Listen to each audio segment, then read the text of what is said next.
We just left out of Walmart, and my stomach is rumbling, bumbling. So yeah, I drank some of Babe's iced coffee, and that's what I get for always wanting to have some of his stuff. And now my stomach is rumbling, and I think we might have to go back to the house before we make any more stops. Ugh. And the baby hungry. Baby girl's hungry. I wanted to go to what's the name of that store I want to go to?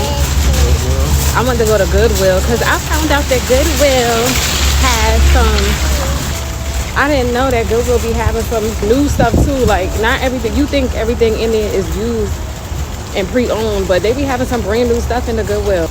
I don't know, we just want to go over there and see what they got, because the Goodwill be having some good finds for cheap.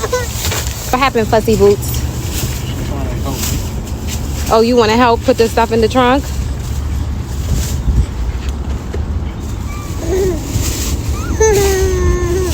What's that?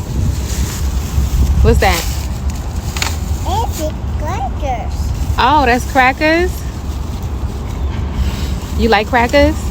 Like crackers. Oh, that's one of your favorite snacks, huh? In Florida, they had these little love bugs flying around. I never heard of love bugs in New York. Never heard of